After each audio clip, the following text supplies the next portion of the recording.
Voilà, merci Étienne Klein. On se connaissait déjà à titre personnel avant. Merci d'avoir accepté cette interview pour la préparation de notre rendez-vous international sur les paradoxes du désir.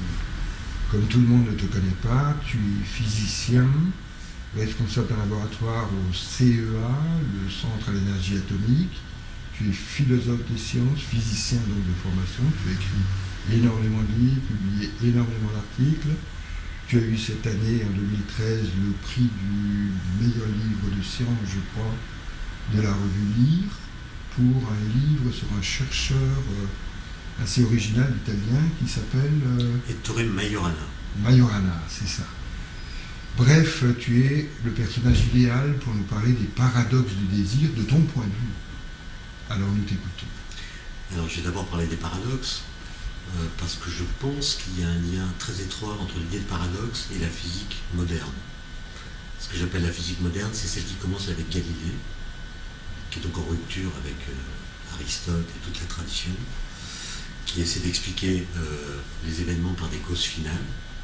Galilée dit on arrête d'invoquer les causes finales et on accepte l'idée que les lois physiques peuvent contredire l'observation.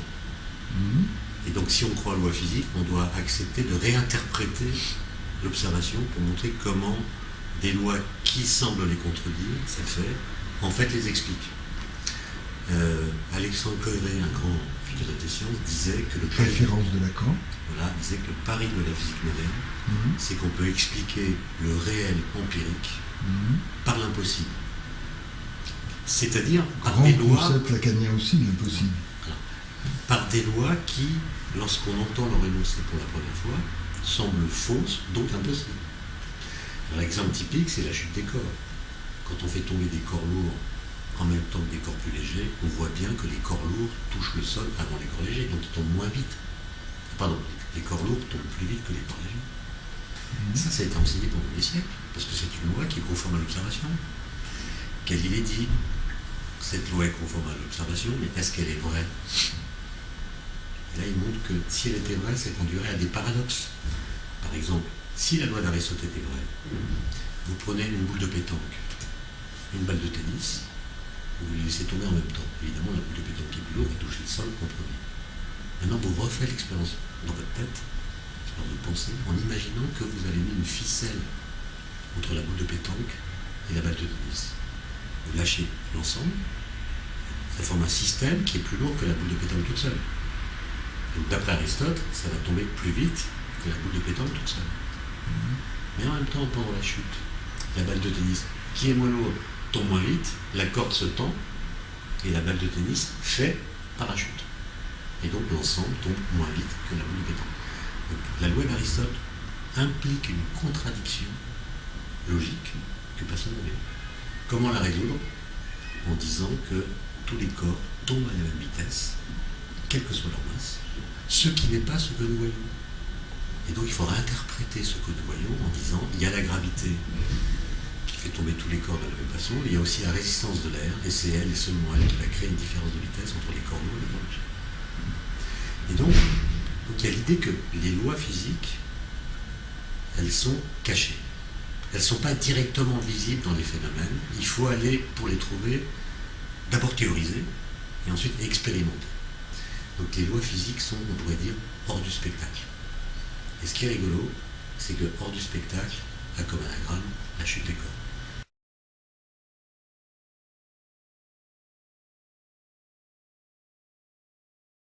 Ça n'épuise pas la question du désir, de conception de ce qu'on appelle la physique quantique. La physique quantique, c'est la physique qui permet de décrire les particules, les atomes, la façon dont les atomes peuvent capturer de la lumière ou bien en émettre. Et c'est une physique qui s'est développée dans les années 20, 20-30, qui est en complète rupture avec les concepts familiers. Et je n'ai toujours pas compris comment un petit groupe de physiciens, théoriciens pour la plupart, mais aussi expérimentateurs, ont pu aussi rapidement, ils étaient, je ne sais pas, 15, créer de nouveaux concepts qui n'est pas d'impulsion empirique, c'est-à-dire qui ne dérive pas d'analogies qu'on pourrait tirer de l'observation de la vie quotidienne. Et je me demande quelle a pu être l'intensité du désir, de la libido de ces gens. Parce que rien ne garantissait que les comportements des particules, par exemple dans le noyau de l'atome, pouvaient être comprises. Mais il y avait quand même une intensité dans la recherche, une espèce de désir associé à une sorte de volonté de comprendre, qui est assez unique dans l'histoire des idées. Et les paradoxes du désir dont on parle souvent, c'est Schopenhauer, c'est-à-dire on a un désir, on fait en sorte de le satisfaire, une fois qu'il est satisfait, il disparaît, crée une forme de déception, parce que l'expérience n'est jamais à la hauteur de ce qu'on avait attendu, et il faut donc réactiver le truc. Je ne sais pas si c'est vrai, je ne sais pas si les psychanalystes pensent que cette espèce de cycle infernal est vraiment opératoire. Moi, je pense plutôt que ce qu'il faut interroger, c'est la permanence du désir. Le fait que, justement, quand on est alpiniste, il n'y a aucune montagne qui épuise le désir d'être alpiniste. Et c'est pour ça qu'on ne cesse pas d'être alpiniste.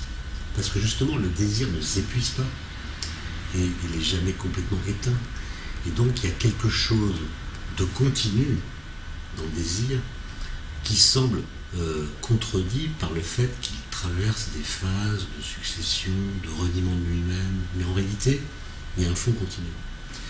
Et alors c'est peut-être que ce que j'appelle le désir, c'est la volonté, simplement.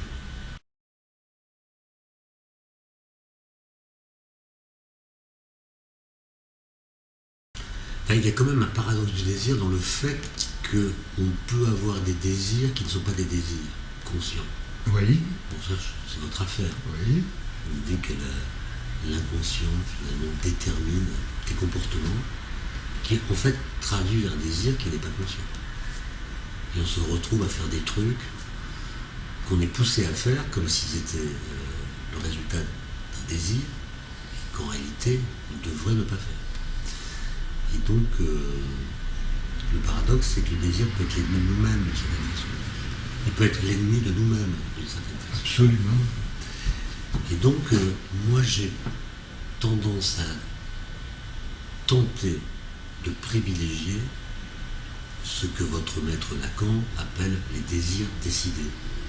C'est-à-dire des désirs qui ne soient pas des caprices et dont on soit, si possible, maître, autant que possible, et qui se traduisent par une forme d'opiniâtreté, une sorte de refus de la versatilité, une sorte de conviction que c'est vers cela qu'il faut aller et on y met toutes ses forces. Et je pense que c'est la condition pour éviter une trop grande dispersion et pour pouvoir réaliser des choses et sortir de la forme de répétition stérile. Et donc, il y a une dimension masochiste dans le désir. Oui, oui. C'est peut-être un paradoxe, ça aussi. Oui. C'est-à-dire le fait que les voies qu'on doit traverser pour satisfaire le désir peuvent être très pénibles, très douloureuses, et vues de l'extérieur, vues par les autres, peuvent sembler masochistes. Par exemple, oui, en montagne, on peut se faire mal, on peut souffrir vraiment physiquement, et quelqu'un qui voit ça dira ce type est maso. Mais le désir et le confort. Il n'est pas maso, il a un désir, c'est autre chose. C'est ça.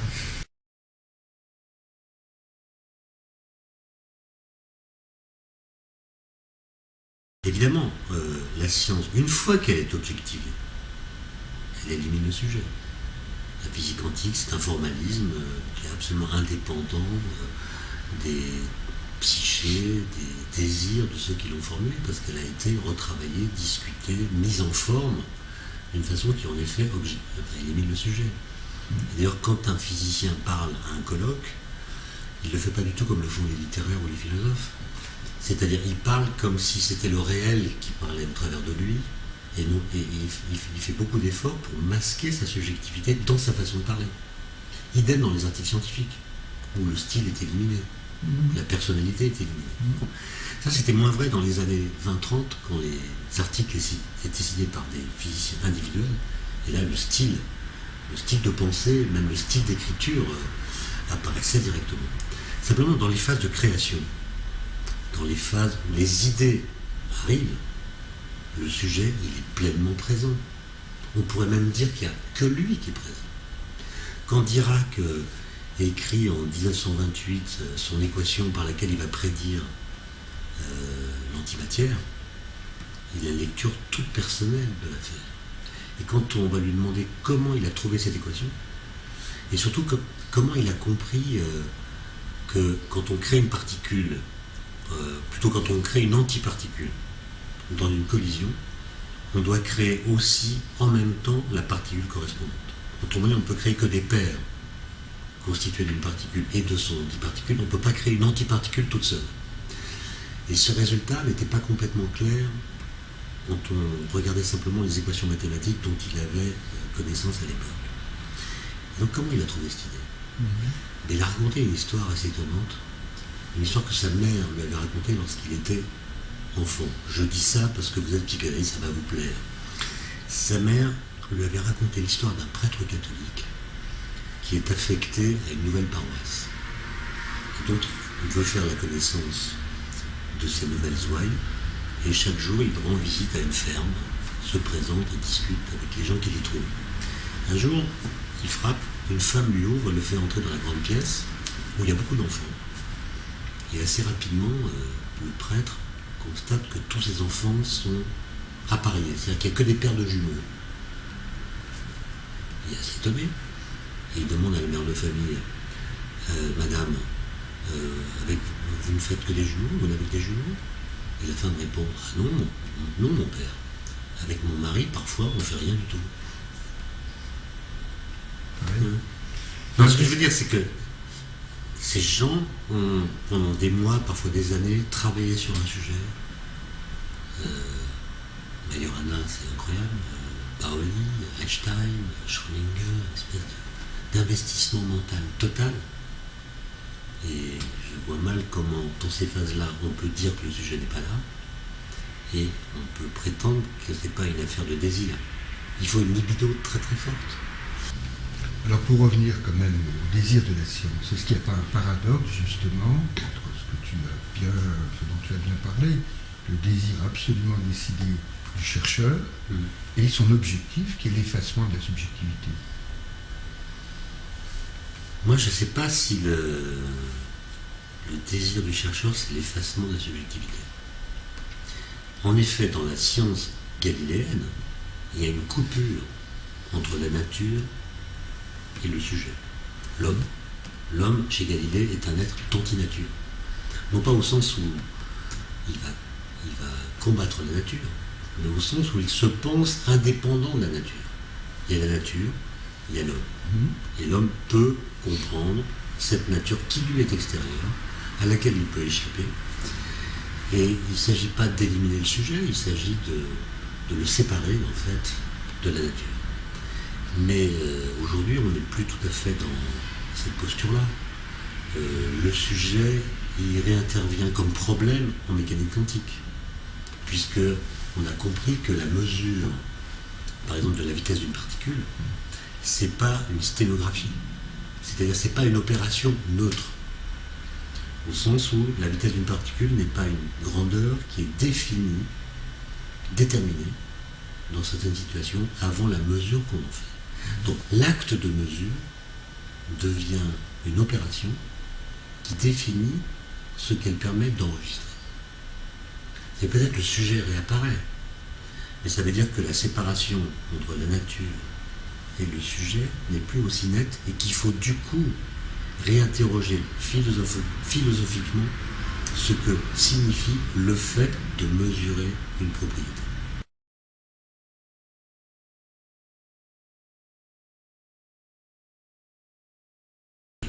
Alors là, en physique, je pense que le désir, c'est entrer en contact avec le réel. Contact. Alors, il y a des gens qui vous diront, Le but de la physique, c'est de décrire le réel. Donc, moi, je pense qu'on ne doit pas dire ça, parce que la physique quantique est une physique extrêmement puissante, opératoire, très spectaculaire. Il n'y a aucune expérience qui est donnée à ce jour un résultat différent de ce qu'on avait calculé par le formalisme quantique. Il y a une espèce de correspondance parfaite entre ce que dit la théorie et ce qu'on mesure. C'est quand même incroyable. Mais de là à dire que le réel lui-même est quantique, il y a un pas qu'il ne faut peut-être pas franchir. En revanche, vous ne pouvez expliquer cette efficacité de la mécanique quantique à prédire ce qu'on observe qu'en imaginant qu'elle touche quelque chose du réel. Autrement dit, il y a quelque chose dans le réel qui est quantique. Sinon, il faut invoquer une succession de miracles pour expliquer qu'à chaque fois ça marche. Toucher le réel, ça fait plaisir. Ouais, mais ça peut être extrêmement émouvant. Vous avez entendu parler de la découverte du boson de Higgs. Bon, c'est 48 ans de recherche. Entre le papier théorique de 64, qui fait une page et demie, qui prédit cette particule, et sa détection expérimentale, il se passe 48 ans, on creuse un tunnel de 27 km, on construit un accélérateur, des détecteurs énormes, 10 000 physiciens, 3 milliards d'euros, et on voit la particule. Et c'est un réel extrêmement lointain qu'on a touché là, puisque c'est le vide. C'est une particule qu'on a fait sortir du vide quantique.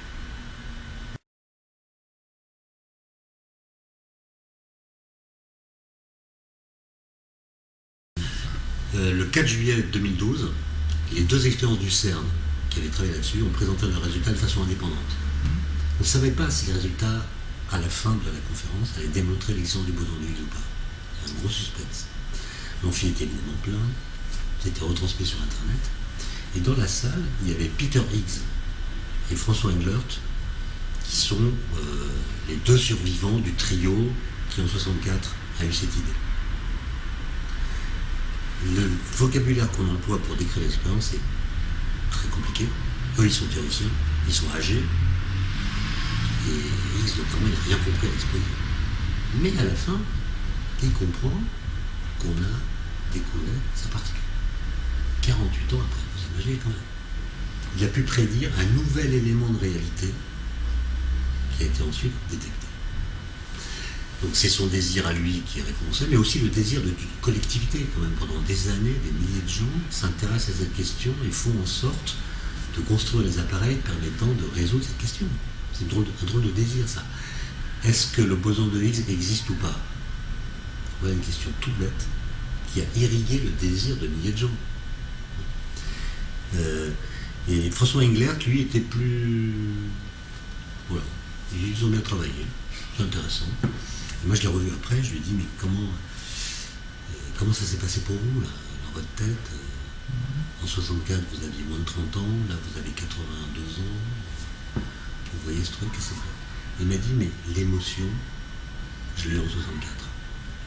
C'est-à-dire, lui, il était sûr, en faisant son papier, que c'était la solution. Pour résoudre un problème qui avait trait à l'origine de la masse des particules dans la physique des particules de l'époque. Donc, vous avez deux trajectoires qui semblent parallèles, c'est les mêmes personnes quasiment, qui ont travaillé sur les mêmes sujets, mais qui ont un rapport à la chose complètement différent. J'ai encore une question. Tu sais que il y a un conflit, disons, entre certains tenants des neurosciences et la psychanalyse. Justement, sur la question du sujet. Est-ce que, à ton avis, comme philosophe des sciences, avec toute ton expérience, est-ce qu'on appelle sujet ce que la science ne maîtrise pas encore et qui relève des fumées métaphysiques, ou est-ce que le sujet est irréductible? Disons, on l'a dit, la physique part de l'idée que le réel, c'est beaucoup trop compliqué. Notamment le sujet, notamment la conscience. Alors l'inconscient, on n'en parlait pas, mais c'est encore pire. Et donc, le pari de la physique, c'est que si on veut qu'elle devienne efficace, il faut qu'elle limite ses ambitions. Il faut limiter ses ambitions pour devenir efficace. Donc, le sujet, c'est trop compliqué. les propriétés des choses, la couleur des feuilles, la poésie des ciels d'avril, tout ça, c'est compliqué, trop compliqué, ça change. Ça peut être compliqué, mais pour plus tard. Oui, mais on l'élimine d'emblée en disant ce qui va nous intéresser, c'est pas les propriétés des choses, c'est l'essence même des choses, qui elle peut être décrite par un langage plus précis que le nôtre, qui est le langage mathématique. Et donc on va regarder comment les corps tombent, quelle trajectoire ils suivent quand ils tombent et à quelle vitesse ils le font. Et on ne va pas s'occuper de ce qui se passe dans la tête d'un type qui tombe. C'est trop compliqué. Donc on épure le réel. Si on s'occupe de ce qui se passe dans la tête d'un type qui tombe amoureux, on s'occupe de ça beaucoup. Oui. Et il y a des gens qui disent c'est une affaire de chimie. Et il y a des gens qui disent Oui. c'est tout à fait autre chose, c'est une affaire qui a trait à l'enfance, qui a trait aux rencontres traumatiques de la jouissance, qui a trait au langage, etc. C'est Oui, mais- deux positions très différentes. Voilà, mais il faut pas tomber dans Excuse-moi, et il y a ceux qui disent en plus, parmi les seconds, ils disent il y a un élément contingent qui est inéliminable, qu'on appelle le sujet justement. Oui, mais c'est pas la gravitation qui est responsable du fait qu'on tombe amoureux. Donc c'est pas un problème de physique. Et il faut pas sombrer. Certains en font un problème de Ouais, il chimie. ne faut pas sombrer dans le réductionnisme en disant n'existe que ce que les physiciens voient ou mettent dans le mobilier ontologique dans leur théorie. Parce que justement, il y a eu cette coupure dans le monde, il y a eu cette séparation. Il y a certains sujets qu'on regarde, auxquels on applique des méthodes particulières, il y en a d'autres qu'on ne regarde pas. Mais c'est pas parce qu'on ne les regarde pas qu'ils n'existent pas. Donc la question Les est... neurosciences s'occupent du sujet qui tombe amoureux. Alors, pour moi, les neurosciences s'occupent des mécanismes qu'on peut percevoir dans le cerveau, notamment chimiques. Différentes techniques, comme celles qu'on développe aujourd'hui avec l'IRM à haute résolution. Donc on voit des phénomènes qui se produisent dans le cerveau. Ces phénomènes sont réels, on peut même les objectiver. Ils sont difficiles à décrire de façon causale. Parce qu'en fait, il y a tellement de causes qui agissent qu'on a du mal à faire des descriptions qui engagent un processus causal qui soit vraiment précis et argumenté. Parce qu'en fait, ce qu'on voit, ce sont des séquences d'événements. Et comme le disait Meyerson, quand on voit une séquence d'événements, on a tendance à lire cette séquence comme une conséquence. C'est-à-dire qu'on voit de la causalité lorsqu'il y a simplement une succession qui n'est pas d'ordre causal. On enchaîne. Il y a un enchaînement et on le lit de façon causale. C'est parce que... Donc je pense que l'épistémologie des neurosciences est un exercice très délicat, beaucoup plus difficile que l'épistémologie de la physique. Et quand je discute avec mes collègues neuroscientifiques, ils sont bien d'accord pour dire que leur épistémologie a besoin d'être travaillée. Maintenant, je comprends bien qu'il y a une compétition entre la psychanalyse et les résultats de ces neurosciences. Je pense que la compétition, elle vient en partie du fait qu'on a parfois affaire à des dogmatismes qui s'affrontent. Il y a un dogmatisme psychanalytique parfois. Il y a aussi un réductionnisme un peu outrancier de la part de certains neuroscientifiques, pas tous. Mais si on fait tomber les barrières dogmatiques et qu'on discute honnêtement, sans toujours faire référence à des figures tutélaires qui auraient tranché définitivement certaines questions, je pense qu'on peut trouver chez les uns et chez les autres de quoi compléter et enrichir la pensée des uns et des autres. Il ne faut pas penser ces deux démarches comme concurrentes. Il y a certainement un domaine qui n'est pas exhaustif, dans lequel elles se touchent, elles se rencontrent. C'est comme la physique et la philo. La physique, c'est pas la philo. Mais il y a un petit nombre de questions autour desquelles la physique apporte des découvertes philosophiques négatives. Ça veut dire qu'elle ne vient pas contester la philosophie. Mais sur ces questions, elle vient éclairer l'ensemble des réponses philosophiques qu'on peut apporter à des questions philosophiques. Par exemple, à propos du temps. Le temps, on peut dire, mais il y a eu Kant, il y a eu Heidegger, terminé. Ah ouais, non, il y a Einstein. Quand vous mettez côte à côte les équations d'Einstein, le discours de Kant ou de Heidegger, ça donne quoi? On parle de la même chose? Et si oui, est-ce qu'on dit les mêmes choses de la même chose? Ou est-ce qu'il y a des ajustements à faire? Je pense que le débat entre la psychanalyse et les neurosciences, c'est le même débat qu'entre la philosophie et la physique. Il y a des zones de contact. Il ne faut pas les prendre ou les considérer comme des menaces, mais c'est ces zones de contact qu'il faut explorer pour voir comment les discours se rejoignent ou ne se rejoignent pas. Est-ce qu'on parle des mêmes choses?